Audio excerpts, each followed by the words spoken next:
Бәріңе сәлем. Бүгін Minecraft 1.7.9 ойнаймыз.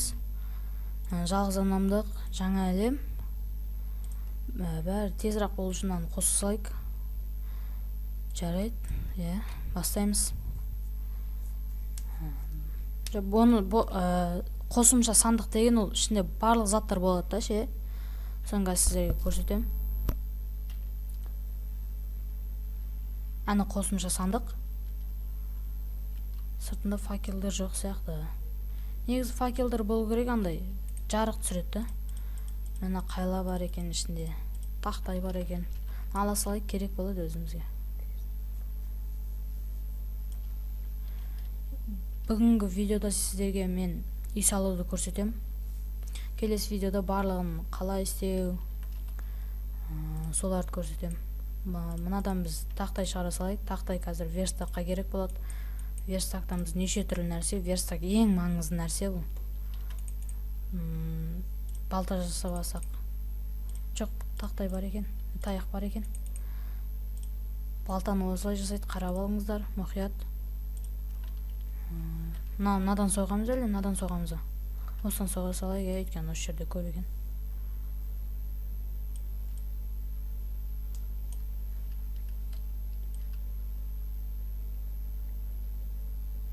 Көрдіңіздер ғой, жаңа оң жоғарғы жағында жаңа жетістікке жеттік. Ол таяқ алу, ағаш алу, ағаш алу.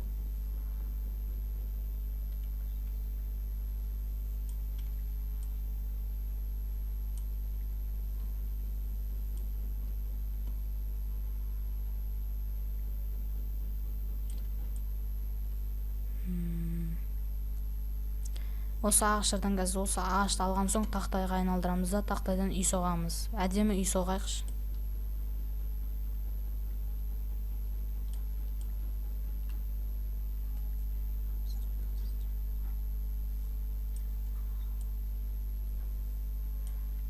Тақтайды ағаштан қалай тақтайға айналдыруды көрсетемін. Былай қойсаңыз болды, өз тақтайдан шығады. Бұның бәрін бірден тез алу үшін shift'ті басып тұрып, өзіне басасыз болды, сосын барлығы алынады. Сиырларды өлтіреміз ау деймін, өйткені қазір қарнымыз ашып қалса жанымыз кете береді, сол үшін қазір сиырларды өлтіріп алып алайын.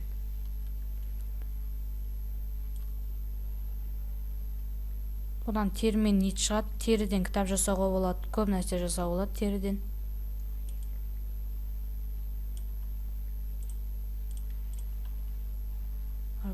Қылыш жасау алайын, ең маңызды нәрсе. Ужастардан қорғанатын нәрсе.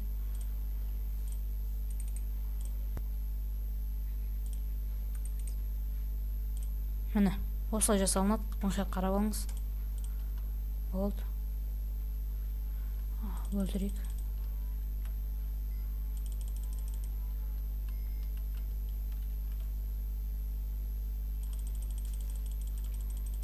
Қай, бергел. Аларды өлтіріп алайық.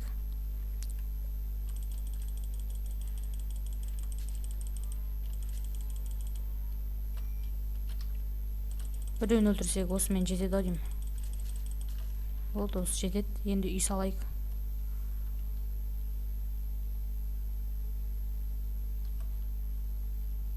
Осы жерге саламыз ба? Үңгірдің қасына салайықшы, өйткені үңгірде барлық нәрсе болады да, алмаз дейді, темір, көмір, сондайлар көп болады. Сол үшін мен үңгірдің қасына соғам үйді.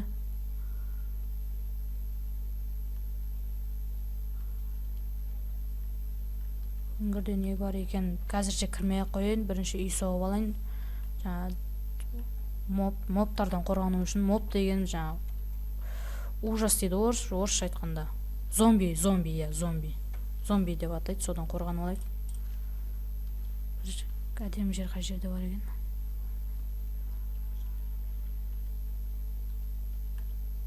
Үстін көрейікші. О, шошқа. Шошқада көп ет болады, сиырға қарағанда. Қазірше оз асық жетеді бізге. О, міне әдемі жер. Осы жерге соға берейік үйді. Ал бастаймыз. Үйіміз дәурек жасаған қолайлы болады. Майнкрафтым қатып жатыр. Қазір бір нәрсені ұмытып жүрейін, күте тұрыңыздар. Болды. Тағы да қатып жатыр.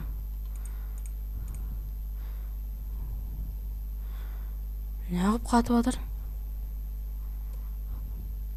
О, ан жылқылар. Қой, бәрінен бұрын үйіміз жасалайық.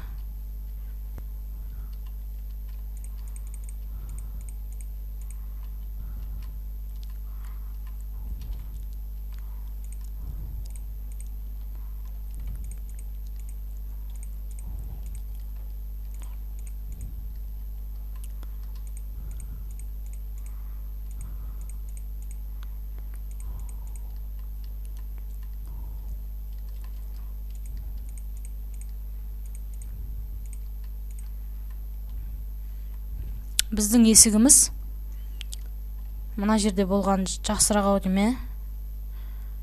Өйткені мына қарасаң көңілің көтеріледі шама болса да. Үйіміз жалғастырайық ары қарай. Негізі мен мынаны бекер соқтым, өйткені бұл жерге мен терезе қойғым келген.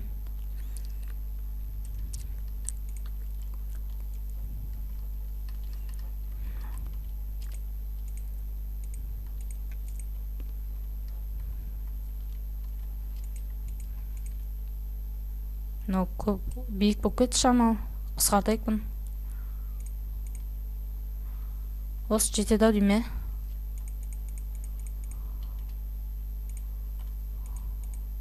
Ой, таяғым тосып қалған екен ғой. Тақтайым. Негізі шамалы биіктетейікші, мынау болмай кетті.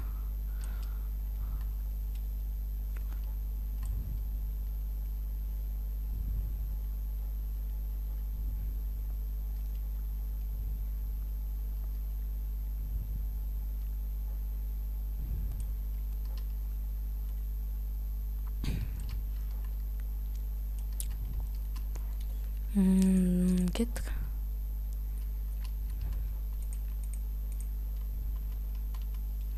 Мен өзі ойын барысында көп сөйлемеймін да, сосын яғмайым да. Онша сөйлеген жақтырмайым. Егер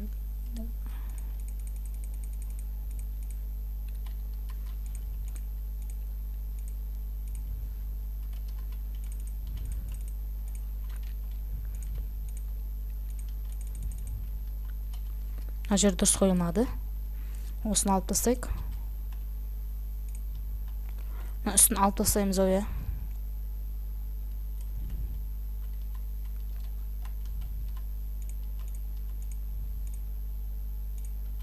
Мынаны алып тастайық.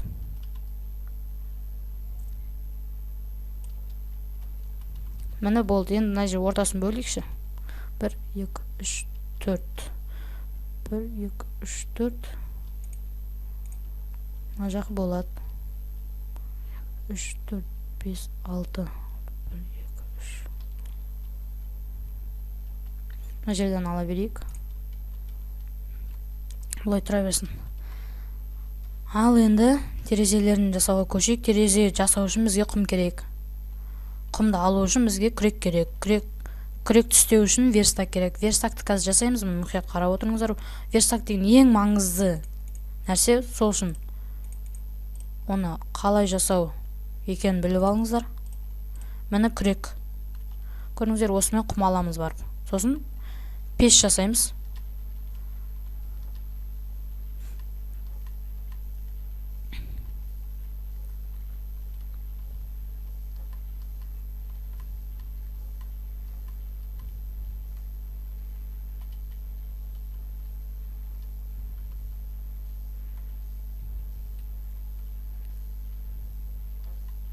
Негіз қолайлы жер алып алғам ау дейме. Өйткені мына жерде жануарлар, мына жақта құм, су, үңгір бәрі бар да, тал. Болды. Енді таяқ асақ. Ағаш дегенім ғой, ағаш.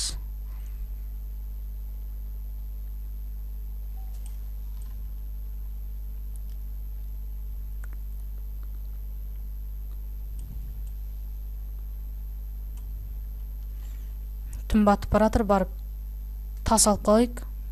Тас алып алайық. Өйткені пеш жасау үшін тас керек бізге. Қазір бізге кімдерге зомбилар келеді. 8 тас жетеді пеш жасауға. Қатып жатыр. Жаман қатып жатыр. Болды, кетіп пеш жасаймыз. Негізі барып көмір алу керек. Көмір тайыққа қарағанда жай жанады да.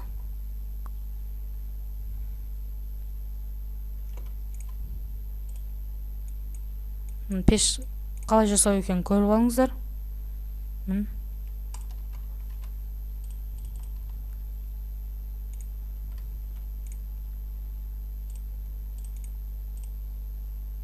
Мынадан қазір көмір шығады, көресіздер. Мен тағы бір таяқ алып келейін. Зомбилар шықпай тұрғанда.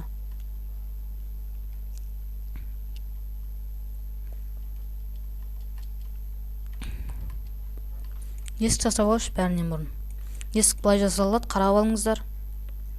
Осылай қойылса есік шығады. Осы есікті мына жерге қоямыз. Есікті қойған кезде жерге қарап қойыңыздар, мына шетіне қарап қойсаңыздар, ол қойылмайды. Міне, болды. Міне көміріміз дайын. Енді осы көмірден құмнан терезе жасаймыз.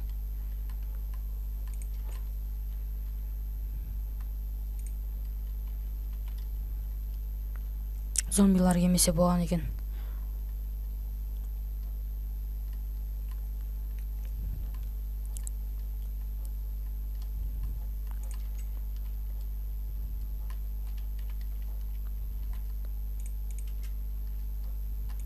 Міне терезе көріп тұрғандарыңыздай. Осы тереземен қазір. Әлі бізде 3-ақ терезе, енді тағы 3 терезе болса. Мен негіз қойдан жүн алуым керек еді, ұйықтап азында тұрып алу үшін. Қой іздесем беген, іздемесем беген. Қой бірақ бұл жақын маңда жоқ ау деймін. Сол үшін ар жақты бір көріп келейін барып.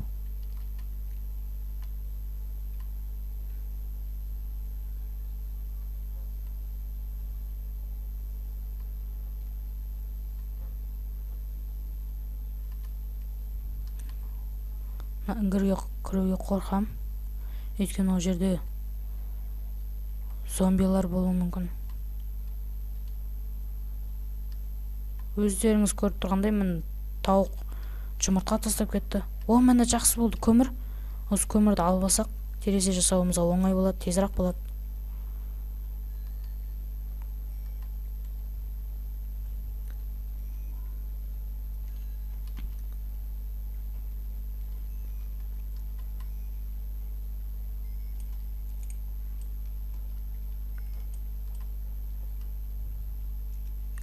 Көмірді алсам көріп тұрғаныңыздай жасыл көбейіп жатыр. Бұл жасылды не үшін керек десеңіздер, заклинатель дейді орысша, қазақшасы. Андай не ғой? Дуалап тастау деген сияқты да. Осы қайлаңызды, семсеріңізді дуаласаңыз, мысалы заражен зомбиларды ұрса жанып кететін сондай дуалар бар да. Заклинатель деген қазақшасын білмей тұрмын. Міне қой, көріп тұрғаныңыздай. Міне қойдан жүн алынады, бұл жүннен диван жасауға болады, ұйықтайтын диван. Бұл диван жасау үшін 3 жүн керек. Міне бізге қойлар көп сияқты жетеді. Қой үйге барайын. Үйде көп шығар. Терезе көп болып қойған ау деймін. Мен негізі настройкам. Ой. Неңізді ше нормальныйға қойыңызға болады. Осы ең қиынына қойыңызға, мына мирный деген, бұл ешқандай зомби шықпайды. Мынау легкий деген андай аз да. Мынау орташа, мынау қиын. Мынау оңай, мынау оңай, я. Мен оңайына қоймаймын, мен өйткені нормальныйға қоям. Осы нормальный маған болады, орташа. Қазір көресіздер, зомбилар шығады.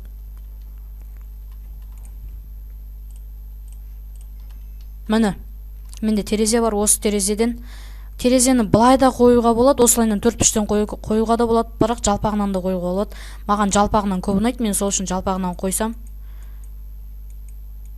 қарсы болмайтын шығарсыздар. Міне менде 48 терезе, осы 48 терезені қоям.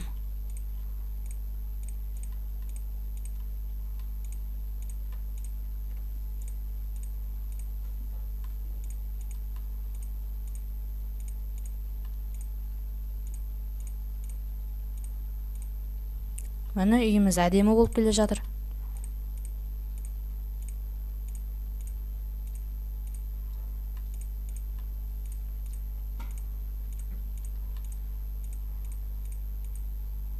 Міне үйіміз әдемі болды. Енді крышасын, шатырын қаласақ болды. Мына етті пісіруге де болады. Мен сіздерге бәрінен бұрын зомбиларды көрсетейінші. Аны көрдіңіздер ма? Міне зомбилар. Барып ұрып көрсетейін. Ана өрмекші жүр, міне бір зомби. Бұл сіздің жүргеніңізді көрсе өлтіріп тастайды. Міне өрмекші. Сіздерге көрсетейін деп едім. Міне көрдіңіздер ма? Мына жіптерді алатын болсаңыздар. Міне көрдіңіздер ма? Кішкентай зомби. Бұл жаман. Андай жаныңызды көп алады.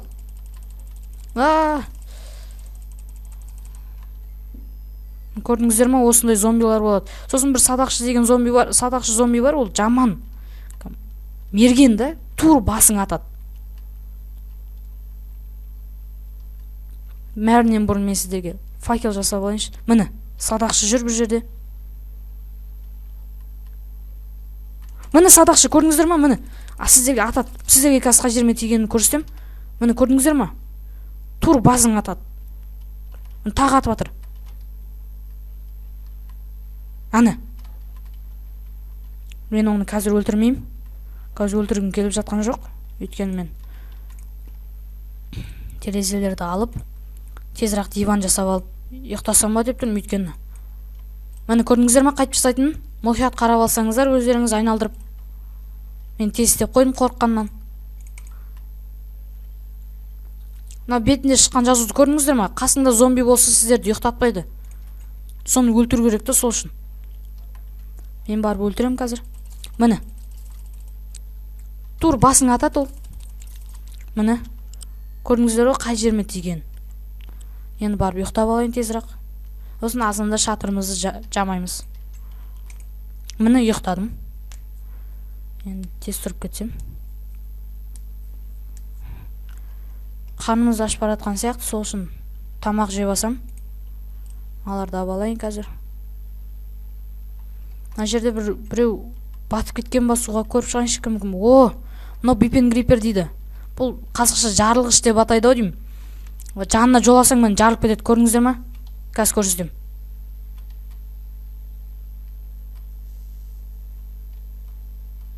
Су, аны көрдіңіздер ма? Жарылды. Оны жарылғыш деп атайды соны.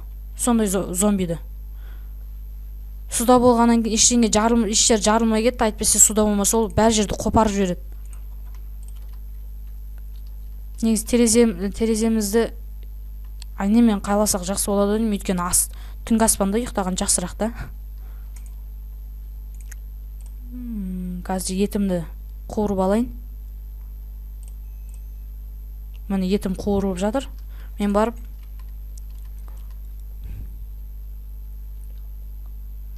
мынаны жалпақ айналдырып алайын, күте тұрыңыздар.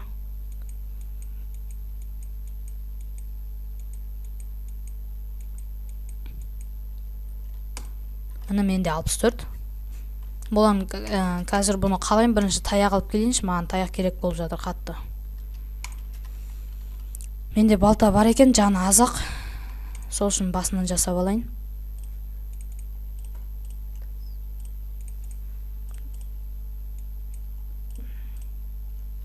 Мынаны тастай салам ау деймін, керек емес сияқты.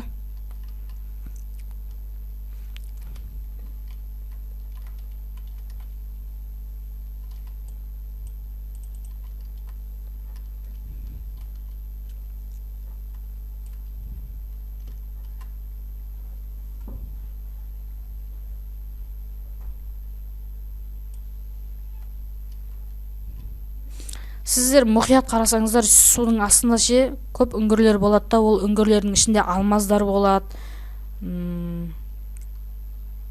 Ол мынау үңгір ау деймін.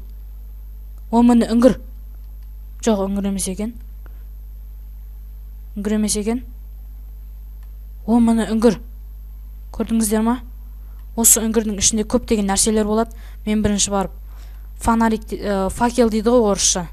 Соны жасап алып келейін. Бірақ мен бұл серияда кірмей тұра тұрайын, өйткені үйім жасап сіздерге ұзын келесі серияда қызықсаңыздар, осы келесі серияны көріңіздер. Bir тамағымды алып алайын, мен шаршап қалдым. Қарным аш.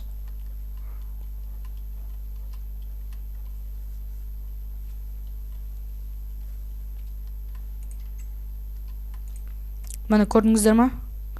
Немді қуырайын. Бұл шошқаның еті. Біз мұсылманбыз, шошқаның етін жеуге болмайды. Бірақ бұл жерде амал жоқ енді. Жеуімізге тура кеп тұр.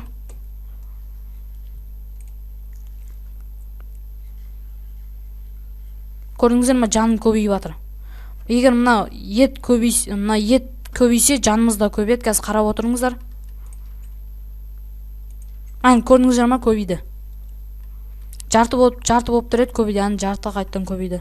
Мына жерде де бір үңгір бар, сосын мына жерлерде де бір үңгір бар ау деймін. Сол екі үңгірге кіріп шығамыз келесі неде. Қазір мен шатырымды айнамен қаласам.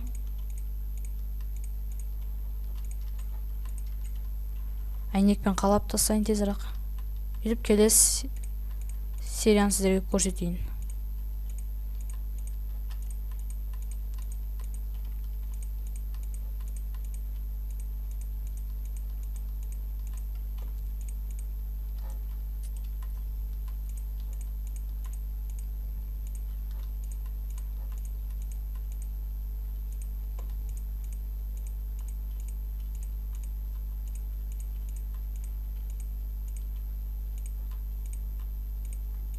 Ағашпен де қаптауға болады, бірақ маған айна ұнайды да, көп айна ұнайды. Болды, осымен бітірем ау деймін. Міне біздің үй. Міне біздің магазин. Кешіріңіздер, мана жақта. Міне біздің үй әйнектен жасалған. Шатырымыз әйнектен, әйнектер көп. Бәріңізге сау болыңыздар. Егер ұнап жатса, келесі видеоны шығарам ау деймін. Бәріңе сау болыңдар, давай.